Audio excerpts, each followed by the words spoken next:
Hi beautiful people, Leticia here again.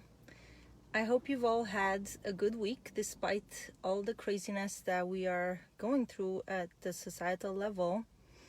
And this video, guys, is a continuation of my remarks last week about the George Floyd incident. And so it's been more than a week now since that incident happened, and a few days after it happened, I expressed some of my doubts regarding what we were being told and shown.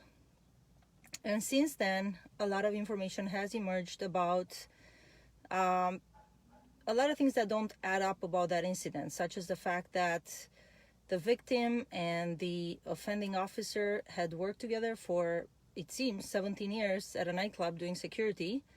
There was no such thing being acknowledged in their interaction at any point in time. So the two of them knew each other.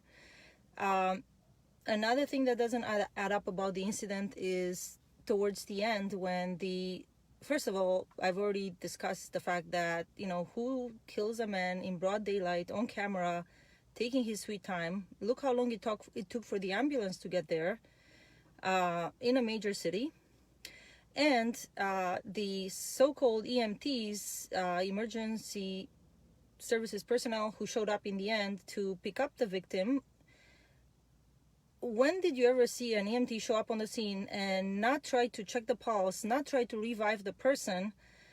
It was very suspect how they picked up the victim, just put him on that gurney, I think it's called, and without attending to his well-being in any way. Very suspect. Even more suspect is that the family got a second opinion from the same coroner in terms of the cause of death, if we can even believe anything that's being reported anymore, guys. It's very suspect. From the same coroner that confirmed the cause of death for Jeffrey Epstein. Okay? We all know how suspect the whole Jeffrey Epstein suicide incident was, and it's just completely suspect. So a lot of things don't add up. And finally, at the supposed funeral for this victim, he's given a gold coffin that's completely closed. I don't know, guys. A lot of strange aspects to this whole story. Okay? And in the aftermath of this incident, what do we see? We see riots erupting all over the US and all over the world. Oh, and by the way, what do I see on Twitter? Somebody had posted an image of two very similar incidents happening, one in France, one in Spain, where another white officer is kneeling on the neck of another black suspect, victim, however you want to call them, in literally the exact same manner. I'll see if I can find that picture to post it for you guys. So I really strongly suspect that we are being sold a certain narrative with a certain end in mind. Oh, and let's just see how quickly the media forgot about the whole COVID situation. And just look how much the media is reporting on these riots, on these protests happening all over the US, now in Canada as well. And meanwhile, they were not reporting at all on the peaceful protests that were already beginning to take place literally all over the world, especially in the US and Canada. Protests for freedom, protests against the lockdowns. These were genuine, peaceful protests, and if the media did report on them at all, they did it in a very negative manner. And now, not that I watch much mainstream news, but from what I'm gathering from other people, the media is almost justifying the actions of these angry protesters. Look, I completely understand that for people who took that incident at face value, which initially I did as well, people would be justified to feel angry, to take to the streets and protest. And this goes for people of all races, genders, ages, what have you, because this is when injustice is seen, genuine people feel compelled to protest in defiance of that injustice. So it was justified that people would take to the streets. What is not justified is the ensuing violence. And guys, I've saw at least one video from a former Black Lives Matter organizer who states, on camera, that the movement has been infiltrated. What perhaps started out, and again, I'm not super familiar with this group in particular. Some people think the entire BLM group is suspect. I am more of the opinion, as I heard from a former organizer, that the movement had been infiltrated. So perhaps a group that started out as being good became infiltrated by people who resort to violence. And guys, it's not the we've seen cases of protesters on camera, protesters, if I can call them that, who are essentially paid protesters, asking George Soros, where's my money? Okay, if you Google it or find, you may find the clip on YouTube. So there's another group called Antifa that has been getting some coverage as of late. So they have become known to be one of these instigator groups. So they will infiltrate a movement such as the Black Lives Matter movement, and they start up actual violent riots, destruction of property, and that's what we're seeing in a lot of cities, guys. And I genuinely feel that these people are paid instigators, and it's not just a feeling. The initial violence that took place in Minneapolis, all the people that had been arrested turned out to be from out of state. What business do protesters from out of state have going to a different city and damaging local businesses? The people that were local Minneapolis residents were saying, we don't know these people. We've never seen them before. We don't know them. I know some of you in my network are people of color. I have had, and I continue to have, Black friends, girlfriends, and I am not oblivious to the plight of people of color, even as a privileged white woman. I will say that much. I have heard that, racism is real. There is racial discrimination. So while I cannot comment on that, guys, and while I don't deny that does exist, we have to wonder why this whole race card is being pulled right now, at this moment in time, right in the midst of a rising tide of people protesting the injustices of the lockdowns and questioning all these lockdown measures. All of a sudden now we're having people taking to the streets. It's so obvious to me that this is a divide and conquer strategy that is being propelled by the media, by the mainstream media. They want us fighting each other, blacks against whites. Who knows what else they'll come up with next? What, gays versus straights? I don't know. Also, that our eyes are not on the actual perpetrators of the injustices that we are seeing currently happening. And a lot of them were as a result of the lockdown measures. But I mean, guys, their plans for us go much deeper than that. From what I've come to understand, look up Agenda 21, Agenda 2030, UN. It's out there in the open. And how I feel right now is, and I know many of you feel this way, because once your eyes are open, you literally feel that you're stepping out of the matrix. I think David Icke has a book called Children of the Matrix. I haven't read it, but I feel that that's us right now. Humanity waking up to the massive farce that we have been played for years and years and years. And now they're not even hiding it anymore. It's so in your face that I think they just expect us to be such fools and not question this narrative that they're pushing on us. And unfortunately, it boggles my mind. It boggles my mind how not more people are questioning, and how people are just falling for it. They're just, they're taken to the streets. Okay. Did you watch that incident again? Did you even question at all what you were seeing, and why all of a sudden all the media was allowing that particular video to be shown massively? Okay, all this being said, guys, I don't want to make this video super long.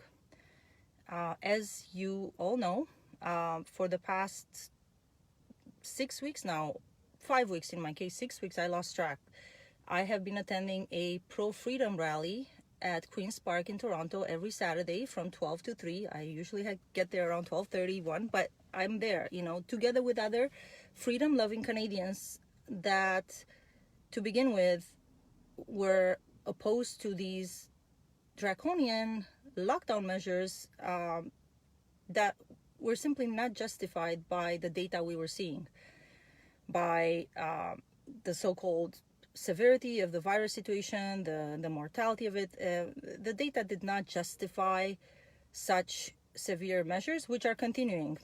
And notice that the media is not accusing the current rioters and protesters. To some extent, some of them are peaceful protesters. There's no shaming them for not social distancing and not wearing masks. All of that talk is gone. Meanwhile, peaceful protesters for freedom were being shamed, accused that we're spreading COVID, and so on. Okay, so what I'd like to say is that, first of all, I'm not getting distracted by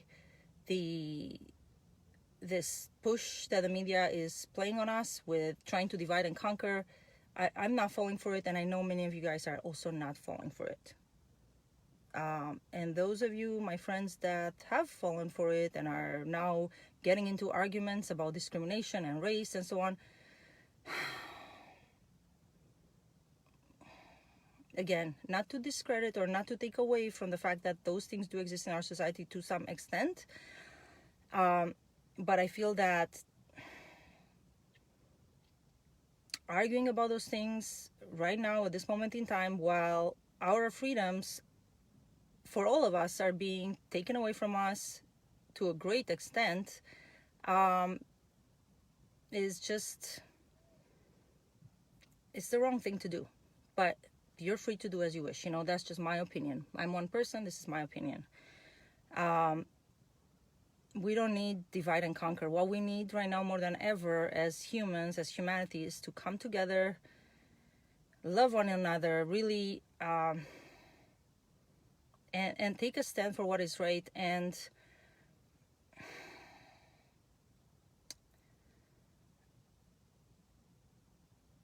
take a stand and protect our planet against the real oppressors, the real enemy. Okay, guys? It's not the blacks, it's not the whites. It's none of that. As such, I will continue to stand for freedom. I will continue to stand for human rights for all of us. And I will kindly ask all of you to choose your allegiances as well. Choose your allegiances. Who and what do you stand for? What do you stand for? It's not about pointing the fingers, although, again, there are certain elements on our planet that are really trying their best to wreak a lot of havoc on all of us right now. I really feel that what's needed right now is empowerment for all of us. It takes all of us to stand in our power as powerful spiritual beings, amazing human beings on this planet. We must stand strong, stand vigilant. Don't fall for the movie that's being played on the computer screens, on the TV screen. Don't fall for the movie. It's just a stupid movie, guys. It's a stupid movie that they're playing for us. No, hold on, back off. What's really going on here? And where are your allegiances? I know where my allegiance is. I belong to the light. I am aligned with peace and justice and love and freedom. And And I will continue to stand for those things as I move forward in my life, in all my interactions. God help me, God, the universe. And when it comes to our freedom gatherings at Queen's Park on a weekly basis, guys, I will continue to show up there. I do believe it's important for us to stand strong. Some people are becoming afraid because they're thinking that, oh my gosh, all these rioters might make their way to us. My opinion is that they're more interested in destroying property, sadly. And I mean, again, and I'm not talking about the peaceful protesters. I'm talking about these thug elements that are funded by, some of us have figured out whom. And no, and even if they were to show up, guys, they don't have a bone to stand on. They have nothing to stand on. I've always heard it in business talking about, what's your why? What's your why? And you know what? When you have a strong why, you stand strong. You are rooted. You are deeply rooted in truth and justice. And what we're standing for, those of us who are pro-freedom, pro-human rights, we are standing for the future of our children. We are standing for the future of humanity. We are standing for what is right. And we say no to the abuses. We say no to tyranny. And we also say no to the bullshit, okay, that they're trying to sell to us. So, whereas those rioters, they cannot be called protesters. These thugs that are trying to instigate violence, what are they doing it for? Just because they are getting paid, or they were promised some other sort of benefit? Like, they're just mindless. To me, they're just like zombies. So take that against humans who are firmly rooted in their belief for freedom, for justice, for humanity, for taking a stand for this planet, taking a stand for humanity. They can fuck off. They got nothing on us. You understand, guys? So, and again, same goes energetically. So, those of you who don't feel comfortable coming to our freedom gatherings in person, I'm losing all the light here, guys. You don't have to, even though, we would love to have you.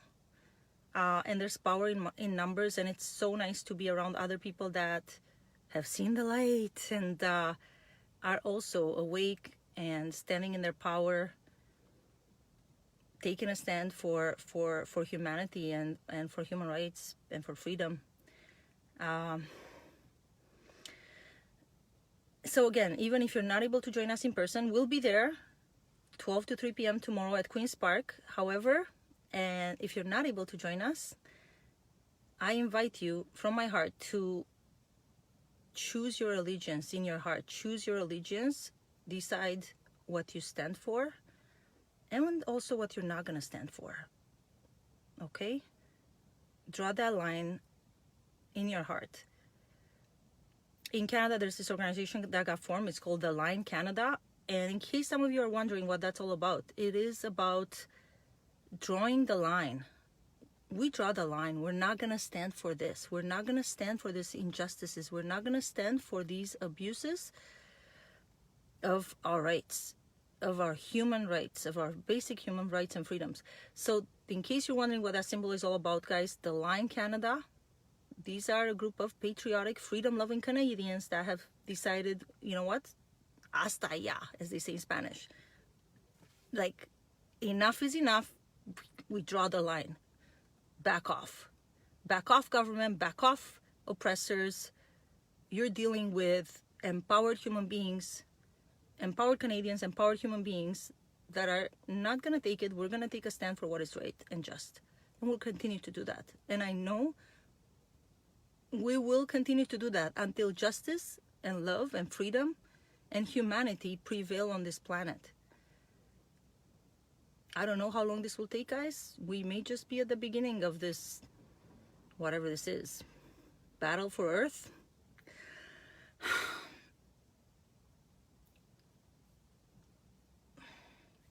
Increasing numbers of us are gathering in person, energetically, virtually, on the internet. Various groups are forming. Some of them are in Ontario, the Back to Work group, Glorious and Free, the Line Canada, Rise Up Together, These are just some of the Facebook groups that are out there.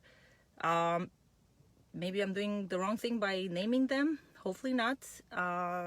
We will find each other. Those of us who love freedom will find a way to find each other, despite the censorship, despite what the evildoers are trying to do. Okay? I have faith. I have faith in humanity. I have faith in the light. Light, love, always win. Thanks all of you for listening, and thank you for caring, and thank you for taking a stand also. Okay? Much love to all of you. Have a wonderful weekend. Blessings, and hope to see at least some of you tomorrow. Okay? Much love. Mwah. Bye.